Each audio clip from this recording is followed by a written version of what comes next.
Middle east में Israel और Iran के बीच चले आ रहे भीषण सैन्य संघर्ष के बीच अब एक चौंकाने वाला मोड़ निकलकर सामने आया है। इजराइल के कई शीर्ष अधिकारियों और राजनीतिक सूत्रों ने बड़ा संकेत दिया है कि ईरान के सुप्रीम लीडर माने रहबरे इनकलाब आयतुल्लाह सैयद अली हुसैनी खामेनी की हत्या की संभावना को नकारा नहीं जा सकता। न्यूयॉर्क शहर में स्थित एक अमेरिकी समाचार पत्र वॉल स्ट्रीट जर्नल में छपी एक रिपोर्ट के मुताबिक एक सीनियर इजरायली ऑफिसर ने कहा है कि आयतुल्लाह सैयद अली हुसैनी खामेनी को निशाना बनाने से किसी भी तरह की कोई रोक नहीं है।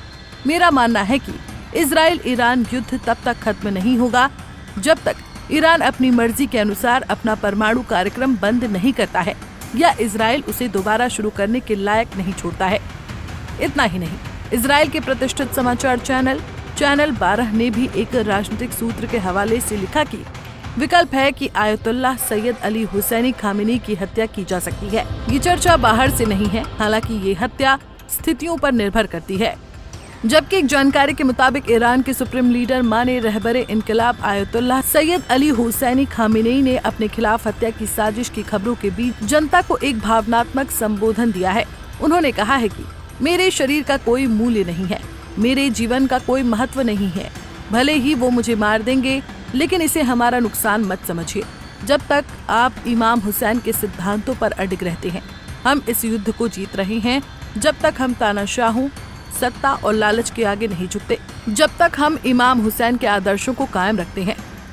गौरतलब है कि इजराइल ने बीते सप्ताह 13 जून 2025 को ऑपरेशन राइजिंग लॉयन नामक सैन्य कार्रवाई के तहत ईरान की राजधानी तेहरान समेत ईरान के कई रणनीतिक ठिकानों पर कई बड़े हमले किए हैं।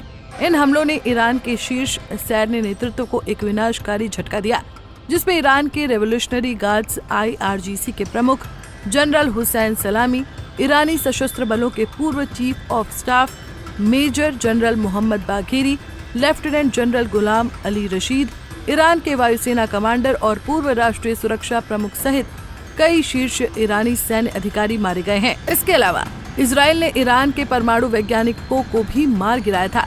इजरायली हमले अभी भी लगातार ईरान में जारी हैं और ईरान भी लगातार इजराइल में अपनी बैलिस्टिक मिसाइल्स छोड़ता जा रहा है। आज यानी 17 जून 2025 को इजराइल ईरान के बीच शुरू हुए भीषण सैन्य संघर्ष का 5वां दिन है, लेकिन बीते दिन यानी 16 जून 2025 को जब इजराइल ने सेना पर हवाई हमला किया तो हर कोई भौचक्का रह गया।